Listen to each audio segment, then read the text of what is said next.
Muy buenas y bienvenidos a un nuevo episodio más de vuestro podcast Estrategas del Trail y Run.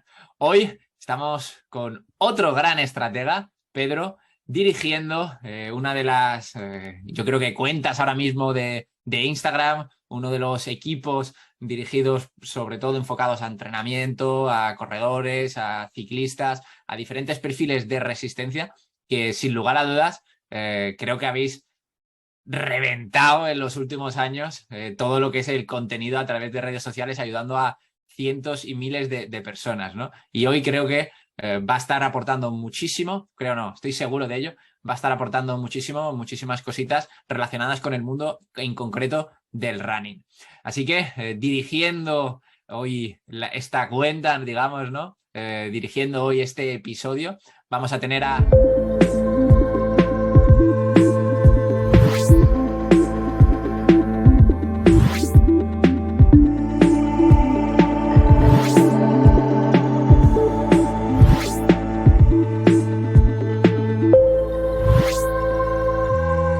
Pedro. Muy buenas, Pedro, ¿cómo estás, crack? Sí, ¿qué tal? Pues nada, muy a gusto de estar por aquí contigo, compartiendo este ratito, porque sé que además de aportar cosas interesantes, lo vamos a pasar súper bien.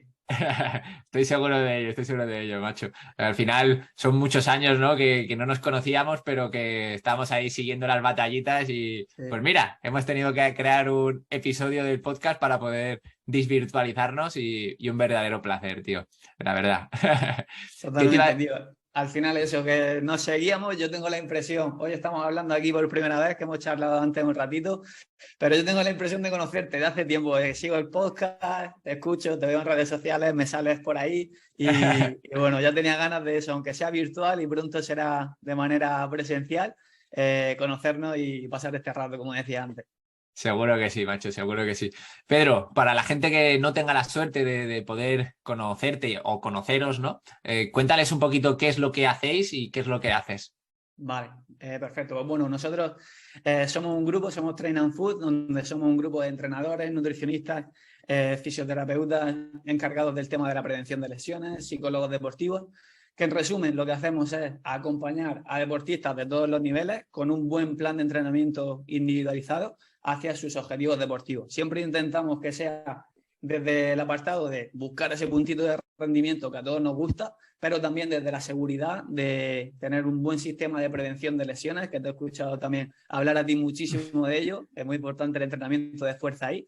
Y también nos gusta decir que al final todos podamos disfrutar del proceso, que no sea, oye, me estoy preparando la maratón y sufro y preparo la maratón, sino que durante el plan de entrenamiento se pueda también disfrutar bastante y al final, semana tras semana, pues pasarlo bien, aunque haya momentos en los que a lo mejor hay un entrenamiento que sea un poquito más sufrido, pero en líneas generales, disfrutarlo también.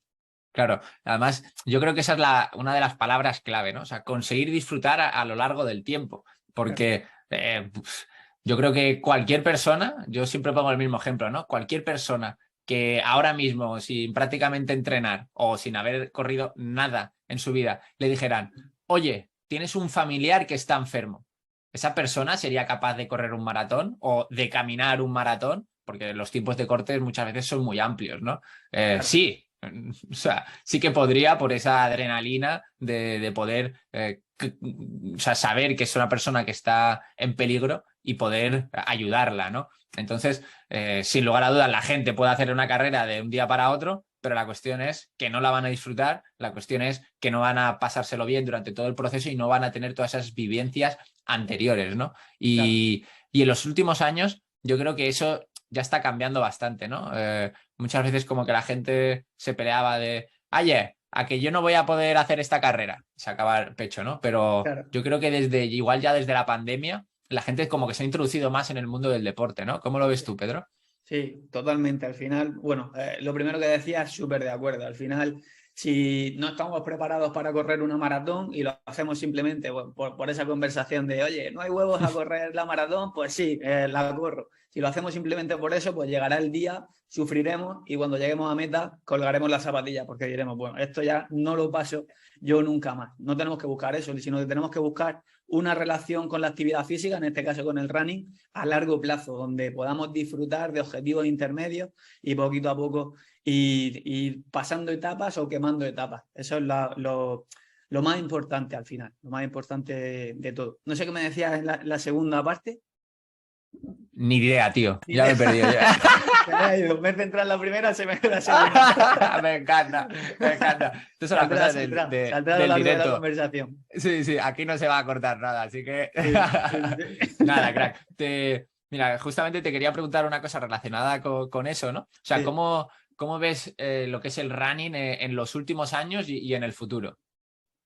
Pues mira, lo veo, al final, mira, salíamos, mira, ya retomamos lo que me decías antes, que hemos salido de la pandemia y al final Mm. esa sensación, esa necesidad que hemos tenido de decir, oye, actividad física, esa sensación de libertad, hemos estado meses encerrados en casa y esa sensación de libertad luego es como súper gratificante y el ser humano al final lo necesita, es una sensación de libertad que al final es súper necesario.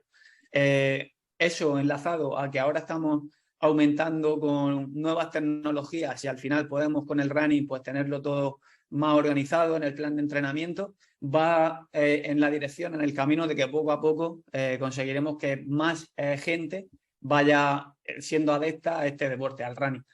Todo eso enlazado también con que el deporte es salud, siempre buscamos rendimiento, pero también salud, y eso lo notamos en el día a día. El rendimiento físico afecta también positivamente al tema mental, a cómo nos encontramos emocionalmente. Todo ese combo hace que vaya a ir ascendiendo. El tema del running, cada vez tengamos más corredores, cada vez tengamos más gente participando en pruebas de cualquier tipo, de ultramaratón, de trail, de maratones, de carreras más cortitas y esto pues hace que todo sea positivo porque además también se retroalimenta con el tema de las marcas que se fijan más en esto, hace que el deporte de alto rendimiento también con esos nuevos retos de, por ejemplo, un maratón bajar de las 2 horas, también cada vez le demos más bombo, o sea que todo al final es un círculo vicioso que se va retroalimentando. Si más corredores cada vez ven los beneficios del running y entrenas bien, las marcas invierten más y todo es como que se va haciendo cada vez más y más grande.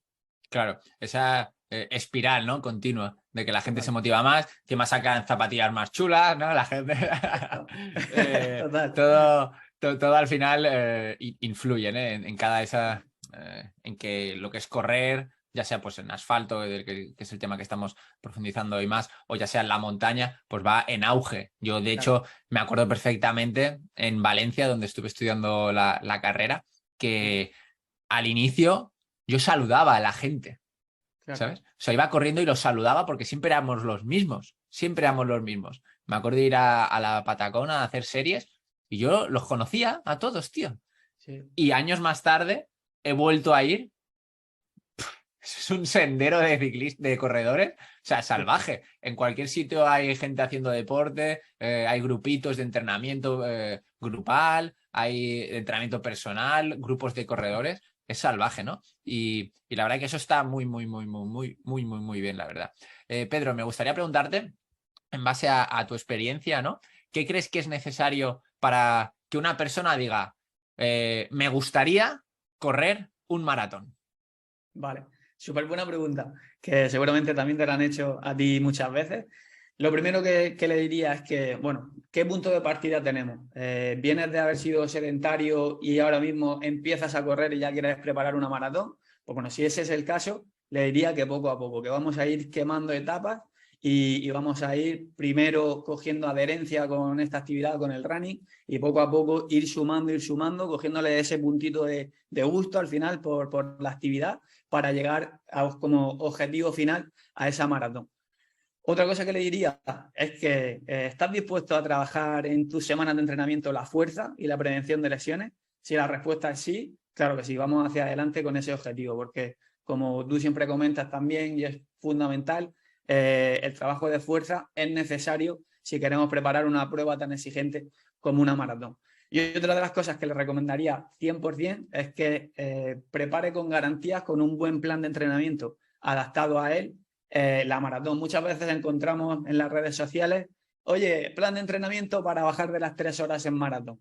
Y esos planes de entrenamiento no es que quien los haya hecho esté mal programado las cargas y todo eso, sino que simplemente no se adapta al deportista en ninguna de las ocasiones, porque es una tabla y al final no estás viendo cuál es tu nivel inicial, cuáles son tus ritmos, cómo te estás sintiendo en cada semana de entrenamiento. Entonces, por resumir, lo que tenemos que buscar es una planificación que se adapte a ti, que sea un traje, un vestido hecho a tu medida y que al final puedas sacar y optimizar el máximo de tu tiempo y de tus entrenamientos. Claro. Y Pedro, ¿tú crees que todo el mundo podría correr un maratón? Con tiempo y con estas cosas claras, a no ser que haya una patología importante, que eso ya habría que verlo, pero creo que sí, creo que todo el mundo en más o menos tiempo, con una progresión adecuada, podemos estar hablando de que si alguien está escuchando esto y de momento no ha empezado a correr, es sedentario, no te digo que a final de año o a final del año que viene ya puede correr una maratón, pero si sigue un proceso acompañado de buenos profesionales, seguro que puede llegar a correrla. Posiblemente, si alguien es sedentario, pues primero a lo mejor tengamos que hacer una bajada de peso, porque tenga un poquito de sobrepeso y tengamos que empezar teniendo buena adherencia con el plan, bajando el peso y poco a poco ir sumando kilómetros. Pero bueno, por resumir, mi respuesta es que sí, creo que todo el mundo, si se lo plantea y va dando los pasos adecuados, puede preparar una maratón. Claro. Imagínate que una persona, eso pues que no contrata a un entrenador, ¿no? ¿Tú qué crees que es lo que normalmente le estaría fallando a esas personas que se autoentrenan? Claro. Punto número 1, que no sabríamos el punto de partida. Nosotros, por ejemplo, lo que hacemos es, cada deportista que entra, vemos cómo ha estado entrenando los últimos meses, ¿vale? Con esa información que la podemos subir a alguna plataforma como Training Peaks, podemos ver los entrenamientos por Strava, por ejemplo. Con esa información ya sabemos el punto de partida de la persona. Después lo que hacemos es calcular sus zonas de entrenamiento. Esto que muchas veces hablamos de umbral aeróbico, umbral anaeróbico o umbral ventilatorio 1, máximo estado estable de lactato. Todos estos conceptos están relacionados con las zonas de entrenamiento. Cada deportista tiene que tener sus zonas de entrenamiento ajustadas, esos puntos de intensidad. Y en función a esos puntos de intensidad, trabajar cada entrenamiento sobre una intensidad con el objetivo de tener una ganancia, una mejora concreta en algunos de los puntos de intensidad. O sea, tener como en cada sesión un objetivo concreto. Si no partimos de esto, pues luego el plan de entrenamiento no tendrá sentido. Y al final esto es lo primero que no va a tener y luego, bueno, pues ese seguimiento también por parte del entrenador que te diga, oye, ¿estás recuperando bien tras el entrenamiento de fuerza o qué tal te están saliendo los intervalos o las series? Ese feedback es súper importante también, ese feedback del entrenador deportista. Claro, porque al final yo creo que una de las cosas es lo que tú has pensado que va a suceder, ¿no? Y luego otra cosa es lo que sucede, ¿no? Yo me acuerdo perfectamente en la universidad que en el trabajo final de máster, que yo estuve haciendo una planificación para, en concreto lo que yo hacía, que era para poder realizar ascensiones rápidas en altitud, ¿no? Yo corría en la montaña más alta de Europa, que es el Monte Elbrus en Rusia. Entonces yo tenía que planificar cómo iba a hacer todo ese proceso hasta llegar ahí, ¿no? Eso fue el inicio, fue mi trabajo final de la universidad y mi trabajo final de máster era llevarlo a la práctica. Sí. O sea, yo lo planifiqué en la universidad y lo llevaba a la práctica en el máster. Completamente diferente. O sea, claro. Salvaje. No tenía nada que ver. O sea, no había por dónde pillarlo, ¿sabes? Sí. Totalmente. Que luego es como, vale, aquí tenemos lo que hay que hacer. Vamos a aterrizarlo. Ponte a hacerlo y cuando hagas los entrenamientos vamos a ir viendo si el plan está funcionando o si hay que modificarlo sobre la marcha. Y eso solo te lo da un feedback con un entrenador que te diga, analice tus datos, vea tus sensaciones y te entienda, porque al final también tenemos que ver que, oye, aparte de entrenar, tenemos que hacer otras cosas en el día a día. Entonces, también el plan de entrenamiento tiene que ser fino y ajustar, y también ajustar tu carga laboral, tus obligaciones familiares y también esa motivación, ¿no? No todas las semanas estamos igual de motivados, ya a lo mejor es función del entrenador tener herramientas para decir, bueno, esta semana te subo un poquito más la carga aquí, te veo motivado, pero este día hay que descansar. No sé, es como un trabajo mucho más fino que un plan de entrenamiento generalizado. Al final es súper complicado que se cumpla, como decías, y súper complicado que sea efectivo. Claro. O sea, lo importante es como tener unas bases, ¿no? Y a partir de ahí, pues ir mejorando a lo largo de las semanas, ¿no? Intentando ir estableciéndolo, ¿no? A la hora de realizar esa pues puesta en práctica, ¿no? En distancias, por ejemplo, de maratón y ultramaratón, es habitual pues que la gente tenga problemas musculares. ¿Cuál crees que es el mayor error que realizan los deportistas en este aspecto? Eso creo que lo compartimos, que te saca la sonrisa, porque es el tema del entrenamiento de fuerza. Nosotros siempre, yo te escucho a ti hablarlo muchas veces en el podcast y muchos estarán diciendo, guau, qué pesado, siempre están hablando de entrenamiento de fuerza, ¿no? Pero es que realmente es la clave, es una de las claves, mejor dicho. El trabajo de fuerza siempre tenemos que entenderlo como que complementa al trabajo de resistencia, que es lo principal, ¿no? Estamos en un deporte de resistencia y el entrenamiento aeróbico es clave. Pero si no hay un trabajo de fuerza, que al final es la base de todo, no tiene sentido. No vas a poder llegar a ese objetivo, a ese rendimiento, y además, a fuerza, lo que te ayuda también es a prevenir lesiones. Vas a tener una mayor estabilidad, vas a mejorar la técnica de carrera también con buen trabajo de fuerza. Todo está relacionado y todo parte de una base sólida que es la fuerza. Nosotros cuando hablamos de fuerza, hablamos de un trío al final siempre. Trabajo de fuerza con carga externa, pero también trabajo de estabilidad, muy importante. Estabilidad central y estabilidad unipodal. Y luego también en ese combo entraría el trabajo de movilidad, ¿vale? Ejercicios dinámicos, no estiramientos pasivos, sino ejercicios de movilidad dinámica que nos ayuden, por ejemplo, a mejorar los rangos de movimiento. Te ayudan también a notar que la cadera va mucho más fluida, los movimientos los puedes hacer mejor y, en definitiva, puedes mejorar tu técnica de carrera, porque puedes, por ejemplo, tener una amplitud de zancada un poquito mayor porque tienes una movilidad también mayor. Qué bueno. Yo creo que ese es uno de los aspectos fundamentales, ¿no? Y aunque seamos pesados, yo creo que lo vuelvo a decir porque Sí. justamente la semana pasada, bueno, esta semana, perdona, lo preguntaba, ¿no? Y realmente, pues mucha gente no lo lleva a la práctica, aunque nosotros, bueno, muchos de nosotros seamos muy insistentes con esos, el modelo tradicional no aboga por el entrenamiento de fuerza. O sea, el modelo tradicional aboga por hacer kilometraje, ir aumentando el volumen de forma constante a lo largo de las semanas, hacer algún periodo de descarga, pero ya está, todo se basa en las cuestas en algún momento que se piensa que eso es el entrenamiento de fuerza, y ir aumentando de forma constante el volumen del entrenamiento. Y cuanto mayor nivel tienes, pues más kilómetros haces, básicamente, ¿no? Entonces, aunque creamos nosotros, yo creo que seamos pesados, la realidad es que el deportista no lo lleva a la práctica. Claro.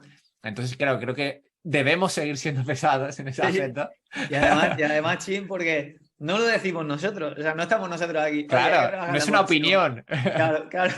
La ciencia, al final, la evidencia científica ya es clara. Antes hace unos años, estoy hablando de hace 15, 20 años, todavía se podía tener alguna duda.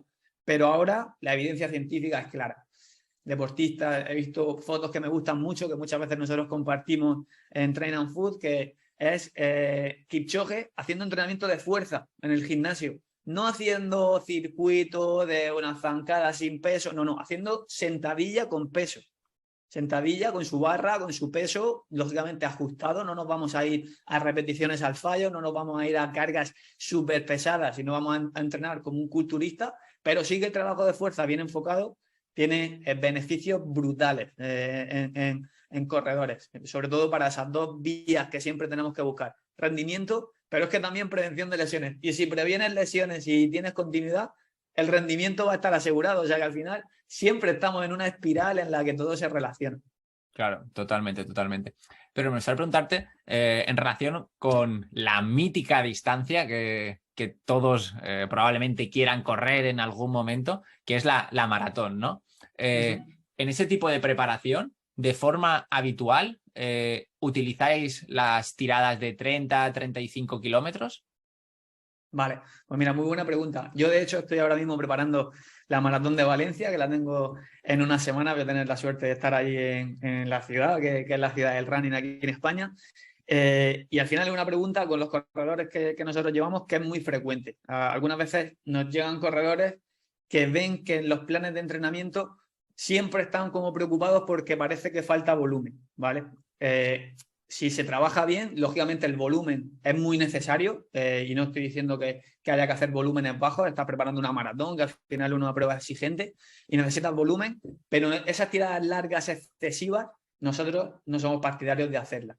Lo que hacemos más que planificarlo por kilómetros, irnos a 30-35, lo que hacemos es ver el tiempo que va a estar el deportista en esa tirada larga, porque lógicamente no es lo mismo alguien que haga una tirada larga y su zona 2, el ritmo de esa tirada larga, sea de 5:30 el kilómetro, que otro deportista que su ritmo sea 4:15 en esa tirada larga, por ejemplo. Si haces 30, a uno se le va a ir a 3 horas y media, 4, y otro deportista va a estar 2 horas. Entonces lo que hacemos es más o menos 2 horas, 2 horas 15, 2 horas 30 como máximo en la tirada larga. Que nadie se asuste porque hay otras estrategias de meter volumen. Nosotros siempre tenemos que tener en cuenta en la semana de entrenamiento el control de las cargas, los días de descanso, los días que no hay impacto, para asegurar que el cuerpo lo asimila, el cuerpo de nuestros deportistas, y no haya un aumento del riesgo de lesión. ¿Cómo lo podemos hacer? Estrategia práctica, porque nos estaréis escuchando y estaréis diciendo, bueno, queremos soluciones, no queremos problemas. Así que, bueno, estrategia práctica por aquí. Lo que nosotros hacemos mucho es, en nuestro microciclo, semana de entrenamiento, el viernes puede ser un día interesante para descansar, y el fin de semana, que tenemos más tiempo normalmente, el sábado hacer como día de carga 1, en lo que hacemos una salida de hora 45 o incluso llegando a las 2 horas, y el domingo metemos otro segundo día de carga. Es decir, que estamos metiendo en el sábado y el domingo un volumen cercano a la maratón en total, pero repartido en 2 días para que el cuerpo lo pueda asimilar y podamos tolerar esas cargas y no aumentemos el riesgo de lesión. Así que bueno, hay otras maneras de meter como esa sensación de fatiga que estamos buscando en esa salida de 30-35 por otras vías que hagan que el riesgo de lesión no sea tan alto. Claro, y justamente eso, ¿no? Que las he estado comentando un poquito, pero me gustaría que profundicemos un poquito más, ¿no? O sea, Sí. ¿en qué casos tú crees que sí que habría que añadir esa tirada pues de 30, 35 kilómetros o 2 horas 15, 2 horas 30 o incluso llegar a las 3 horas, ¿no? ¿Cuándo crees que sí que lo utilizaríamos y cuándo crees que no? Vale, te pongo un ejemplo concreto conmigo. Yo estoy en un ritmo, hice el año pasado en Málaga un poquito por debajo de las 3 horas 54, y al final el ritmo mío de salida larga es un ritmo de 4:35, 4:40 aproximadamente. Yo cuando corro 2 horas sí que estoy cerca de esos 30 kilómetros. Entonces sí que en mi caso llegaría en las tiradas largas a esos 30-32. Otro corredor que vaya a un ritmo ligeramente superior, que pongamos que en las tiradas largas vaya a 5:30, no le recomendaría irse a los 30 kilómetros, sino que le recomendaría que hiciera el trabajo por tiempo en lugar de por distancia. Entonces ese deportista tendría el mismo estímulo que yo, es decir, correría 2 horas, 2 horas 15, pero en su caso el volumen total de kilómetros no sería tanto, porque va a un ritmo diferente. El objetivo de la sesión seguiría siendo el mismo, pero el tiempo total en el que estaría en esa sesión sería, sería el mismo tiempo, pero con menos volumen total. Por eso te decía que aunque ese deportista pueda decir, oye, vale, perfecto, pero es que yo en la maratón voy a estar 4 horas, 4 horas y cuarto, entonces me quedaría todavía como 1 hora y media o 1 hora 40 para ver realmente cómo va a ser mi maratón, ¿no? Como hacer un entrenamiento específico. Ahí es donde tenemos otras estrategias, que es decir, vale, el domingo vas a hacer esa salida,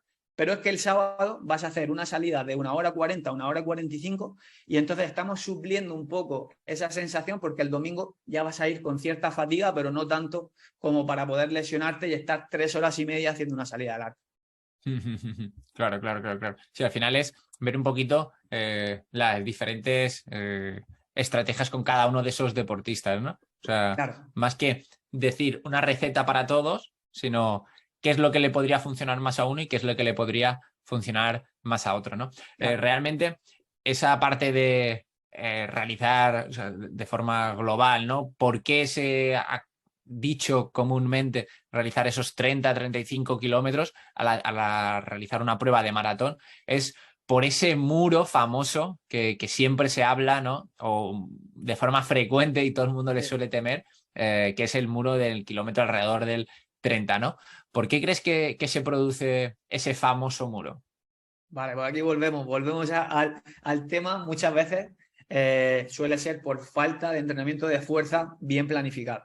Puede ser también en cuanto al entrenamiento por falta de volumen de kilómetros, en la semana también puede pasar, pero normalmente vemos, como dicen algunos estudios, que en deportistas populares es la fuerza lo que limita en el rendimiento en ese famoso muro con el que todos intentamos evitar chocar, ¿no? Aquí hay otras patas de este choque contra otras posibilidades dentro de este choque contra el muro, que pueda ser también el tema nutricional, que no hayamos trabajado bien el sistema digestivo, no tengamos un buen aporte con esos geles, no tengamos llenos los depósitos de glucógeno, no los hayamos repuesto y al final también esa falta de nutrición, esa falta en la nutrición de no haber planificado puede ser un factor que haga que choquemos contra el muro. Luego aquí hay otra pata, que es, bueno, hemos visto el entrenamiento, hemos visto también la nutrición, que puede ser también por deshidratación, pero es que hay otro tema mental. Nosotros nos gusta siempre la preparación de maratón porque sea integral, ¿no? Entrenamiento, nutrición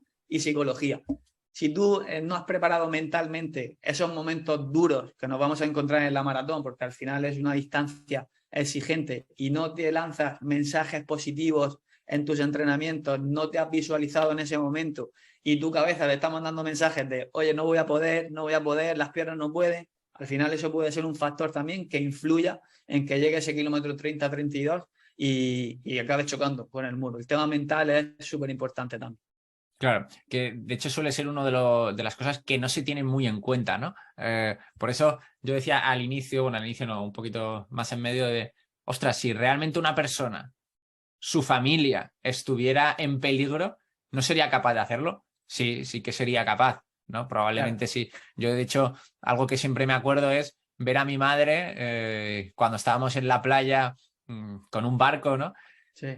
Subir encima del barco porque había unas olas terribles que igual se levantó 3 metros ella sobre el suelo cuando estaba en la arena, ¿no? Y dije, madre mía, que mi madre no es una persona que sea muy deportista, ¿no? Entonces dije, Sí. madre mía, cuando el miedo te ataca o tienes una situación estresante, ¿cómo puedes sacar ese puntito que no es normal, ¿no? No está dentro de alguna lógica dependiendo de cada una de las personas. Pero claro, nosotros tenemos que saber que cuando nosotros estamos enfrentándonos a este tipo de pruebas, nosotros tenemos que ir a disfrutar de ella. No tiene ningún sentido estar haciendo esos 42 kilómetros y estar arrastrándote, como vemos que Claro. pasan en esos últimos kilómetros de las pruebas, ¿no? Que las personas son literalmente zombies Sí. andando, ¿no? O sea, yo creo que es una masacre a partir de alrededor del 30 o 28, 25. O sea, eso es salvaje. Sí. La verdad, yo eso lo veo de forma frecuente. No sé si te pasará, pero digo, pero esta gente, tío, o sea, ¿qué has hecho, tío? Una mala planificación totalmente. Sí, sí, sí. La verdad. Totalmente. Al final, esa sensación de ir mirando el crono y decir, no puede ser que esta sensación que tengo de fatiga se asocie a que voy a 6:35 y esto no puede ser, esto no puede estar pasando. Se me ha roto el GPS, ¿no? Sí, sí, algo ha fallado aquí porque no funciona, ¿no? La verdad. Pedro, mucha gente entiende el entrenamiento de fuerza, ¿no? Como, pues eso, como hacer cuestas, como estar haciendo 200 millones de repeticiones o ponerse una clase de gap. ¿Vosotros utilizáis el entrenamiento de fuerza entendiendo eso, que es levantar pesas en las sesiones?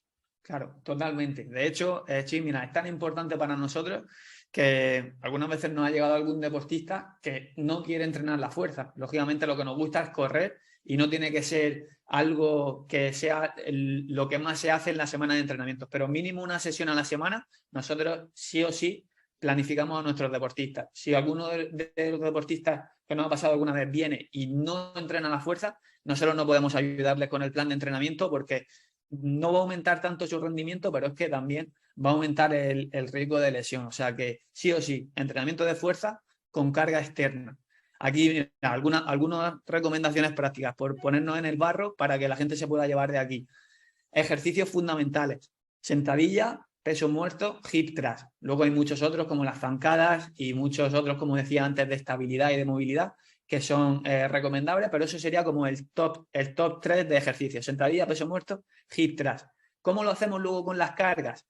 Pues, como tú decías, no tenemos que irnos a cargas ni muy elevadas, ni muy livianas. Nosotros lo que siempre recomendamos es una relación de 8/16. Es decir, hacemos 8 repeticiones con un peso con el que pudiéramos hacer hasta 16 repeticiones máximas, ¿vale? Dejamos como 8 repeticiones en la recámara sin hacer. Esto nos permite que no lleguemos al fallo, que tengamos las mejores adaptaciones luego para transferirlo a la carrera y que no se nos genere una fatiga excesiva para la sesión de carrera del día siguiente, en el caso de que la tengamos, que al final sí que sería perjudicial. Siempre el entrenamiento de fuerza tiene que empujar hacia adelante y ayudarnos a ese trabajo aeróbico, a hacerlo todavía más, que avance de manera más rápida, no que nos perjudique.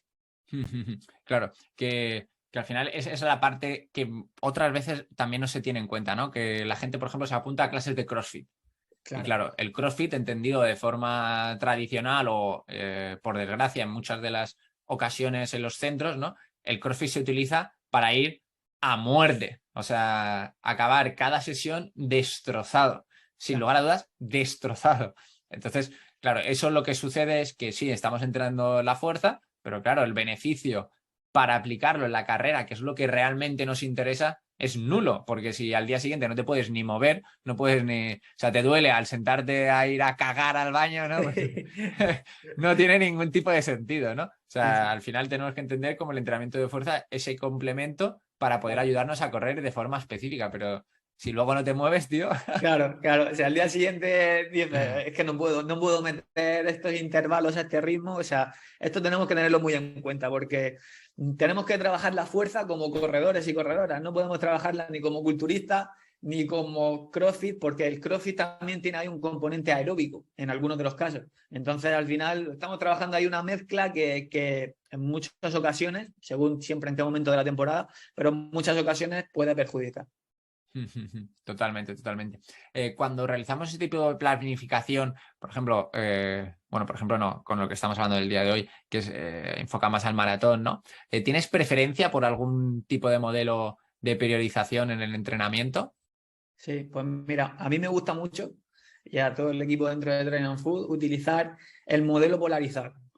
Esto, ¿qué es lo que hacemos? Dividir la preparación para la maratón en varias etapas, ¿vale? Te pongo un ejemplo. En plan de entrenamiento de 16 semanas, hacemos un primer bloque de las primeras semanas donde trabajamos un modelo un poquito más polarizado, ¿vale? Los primeros mesociclos van con un trabajo polarizado que es, bueno, buscamos sesiones de alta intensidad, ¿vale? Para desplazar umbral ventilatorio de 2 y consumo máximo de oxígeno. Y luego sesiones para asentar nuestra base en ese umbral ventilatorio 1, el suelo como de nuestra casa, ¿no? Buscamos eso para que luego en la fase específica, que podrían ser las 10, 8 semanas finales, tengamos más espacio para trabajar en ritmo específico de maratón. Entonces, pues bueno, dividimos la preparación de 16 semanas con un trabajo al inicio más polarizado, donde desplazamos umbrales y asentamos la base, y luego sí que nos metemos en un ritmo más específico, tocando de hecho microintervalos y macrointervalos al ritmo de maratón. Claro, que de hecho muchas veces eso se piensa que, ostras, yo me tengo que enfocar solo en un modelo de periodización, ¿no? Es que yo igual lo puedo integrar, ¿no? Diferentes modelos dentro de una misma planificación. Pero de nuevo, para eso siempre se necesita tiempo, que es lo que muchas veces la gente piensa, no, esto es de un día para otro. No, esto se necesita tiempo para ir viendo cómo responde tu cuerpo, ¿no? Claro, eso es, a largo plazo. Siempre objetivos ambiciosos, pensar en cosas ambiciosas, pero siempre trabajar en pequeño y ver que tenemos semanas por delante para semana tras semana acumular buenos entrenamientos. Que ese sea, al final el objetivo tiene que ser eso, tener una vida deportiva súper larga, disfrutar de un montón de pruebas, y no hago el maratón, lo sufro, ya he terminado la maratón, he terminado cansadísimo de esta sensación de sufrir los últimos 15 y cuelgo las zapatillas. Eso es lo que tenemos que evitar. Claro, que de hecho yo eso lo he visto muchas veces con las pruebas aún más largas, ¿no? Una persona que se está preparando pues una prueba de 100 kilómetros cuando no ha hecho un periodo para poder llegar hasta esa prueba, o sea, no ha ido pasando por las diferentes fases, que por ejemplo, para la gente se preguntara, pues ostras, yo no puedo correr 100 kilómetros si no corro de forma sobrada 42 kilómetros.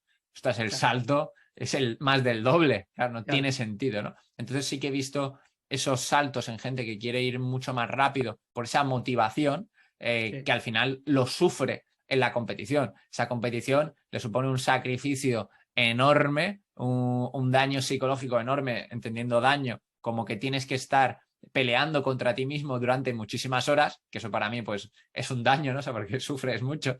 Y entonces, claro, la prueba al final no lo quiero volver a repetir, no quiero volver a vivir esa experiencia porque me parece traumática realmente, ¿no? Entonces, claro, pues esa gente al final se aleja y deseo, yo creo que la gente que nos escucha aquí durante todas las semanas en el podcast, yo creo que esto ya lo tienen más claro de, hostia, yo necesito una preparación mínima para poder enfrentarme a las carreras, porque si no, no tiene ningún tipo de sentido, ¿no? Pedro, me gustaría preguntarte, a la hora de realizar ese tipo de planificación o cualquier tipo de planificación, ¿utilizáis el entrenamiento de técnica de carrera? ¿Crees que es necesario el entrenamiento de técnica de carrera y lo utilizáis para corredores amateurs? Sí, mira, muy necesario. El trabajo de técnica de carrera al final es fundamental y está muy relacionado con la fuerza. Todo aquí al final se relaciona. Al final, la técnica de carrera es la capacidad que tenemos de aplicar fuerza de manera efectiva para, bueno, ahorrar energía y conseguir o ir a un mayor ritmo gastando lo mismo o al final poder conseguir estar más tiempo gastando lo mismo, aguantar más tiempo o gastando lo mismo. Pues eso, al final buscar una aplicación de fuerza efectiva, por resumirlo, ¿vale?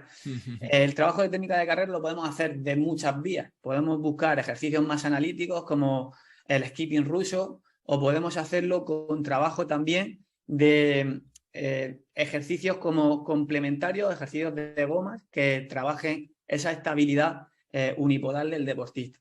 ¿Nosotros cómo lo hacemos este trabajo? Pues hacemos una grabación en cinta de nuestros deportistas y vemos ahí cómo está siendo su patrón de apoyo, cómo está siendo su estabilidad y en función de eso, pues planificamos ejercicios para, por ejemplo, si desde el plano frontal se ve que hay una mala estabilidad unipodal, por ejemplo, el glúteo medio no estabiliza bien, puedes hacer ejercicios como el monster wall, las zancadas laterales, para que estabilice mejor. O sea que al final utilizamos el trabajo de fuerza con trabajo como de eslabones un poquito más débiles para mejorar la técnica de carrera. Luego sí que en maratón, y bueno, en muchas distancias, pero en maratón, a nosotros nos gusta personalmente trabajar también bastante la cadencia. La cadencia al final es un parámetro que podemos medir con el pulsómetro, que es el número de contactos por minuto dividido entre 2, ¿vale? El número de pasos. Y mejorando esta cadencia, si la tienes un poquito baja, vas a conseguir ser un corredor, una corredora más económico. Esto lo que hacemos es trabajo de técnica de carrera, pero dentro de las sesiones de carrera al final. Hacemos intervalos en los que buscamos, oye, mantén una cadencia un poquito más alta de lo habitual para que tú a nivel propio efectivo pues te vayas quedando con esa cadencia, con ese número de contactos y al final la cadencia mejora otros puntos técnicos que son fundamentales como por ejemplo el apoyo de medio pie, el apoyo justo debajo del centro de masas y bueno, nos ayuda bastante y sobre todo nosotros que trabajamos online pues podemos medirlo a través del dispositivo Garmin, del pulsómetro Sunto y con los datos que se arrojan adentro de la app. Qué bueno, qué bueno. Sí, al final, diferentes estrategias para conseguir lo mismo, ¿no? Que es mejorar, que el deportista consiga mantenerse más tiempo a lo largo de su ciclo deportivo disfrutando de los entrenamientos, que consigan sus metas y que este proceso lo vivan de otra forma, ¿no? Que no sea algo sencillo, habitual, sino que sea fácil, pero que además les consigan los resultados, que son lo más importante de todo, ¿no? Que sea... Sí. pues como nosotros decimos, un buen estratega, ¿no? Y Claro. justamente de esta forma me gustaría finalizar el día de hoy, que es preguntándote la gran pregunta que tenemos dentro del podcast que da nombre, ¿no? al mismo, que es Estrategas del Trail y Run. Y me gustaría preguntarte, ¿qué es para ti ser un estratega como entrenador de running? Para ser una estratega al final, a mí me gusta mucho saber el porqué de las cosas. En los entrenamientos, pues bueno, saber el por qué estoy haciendo este entrenamiento y el por qué al final de todo lo que hago, por qué lo estoy haciendo. Al final, como decíamos antes, ponernos un objetivo en cualquier ámbito de la vida. Ahora estamos hablando, por ejemplo, de una maratón, ponernos un objetivo concreto al que tenemos que llegar y saber el porqué de nuestras actuaciones del día a día. Hay un libro que a mí me gusta mucho que es el de Hábitos Atómicos, que habla de eso. Lo tienes por Lo ahí, tengo ¿no? por aquí, sí. Bueno, lo tengo en el cuarto. Sí, sí. Es una pasada, es una pasada. Y Me al final encanta. eso, saber, Recomendado. A ver si me sí, acuerdo y os dejo el link en la descripción porque vale, espectacular. vale. Es que al final eso, ser un estratega porque crea al final tu objetivo a largo plazo, a medio plazo, y luego generas también sistemas o actuaciones que te van acercando. Aterrizado del entrenamiento a nuestros deportistas, nosotros siempre explicamos en cada una de las sesiones de entrenamiento, explicamos el objetivo de esa sesión. ¿Por qué? Porque el deportista al final tiene que saber cómo estamos trabajando o por qué está haciendo esas series cortas en la pista, ese trabajo de fondo del domingo. ¿Cuál es el objetivo? Pues bueno, en el trabajo de fondo sería mejorar el umbral ventilatorio 1, el trabajo de series, mejorar el consumo. Bueno, saber siempre como el porqué de las cosas y crear sistemas para alcanzar esos objetivos que sé que también te gusta a ti. Buenísimo, buenísimo. Y disfrutar de todo ese proceso que al final es lo que hace que la gente se mantenga más tiempo corriendo, ¿no? Sin lugar a dudas, si sabes por qué lo estás haciendo, si sabes cuál es el objetivo real, el objetivo no es cruzar una línea de meta, sino el objetivo es superarte a ti mismo, superar lo que pensabas que era imposible, pero que luego lo has visto posible, superar que tú tal vez en una carrera anterior querías superar esa marca o querías superar la forma de hacerlo o querías visitar un lugar, ¿no? O sea, entender por qué hacerlo. Personalmente, por ejemplo, me gusta mucho vivir esa experiencia diferente, pues por ejemplo las carreras por etapas o cuando voy a una carrera a otro lugar, pues me gusta tener esa excusa para poder visitarlo, ¿no? Y qué mejor forma que hacerlo a través del deporte, que creo que es espectacular. Y nada más, Pedro, no sé si te gustaría añadir algo más para todas las personas que nos están escuchando. Pues nada, sí, que agradecerte un montón la invitación, que me lo he pasado fenomenal. Podríamos estar aquí hablando creo que 2 horas más, pero vamos a cortar ya.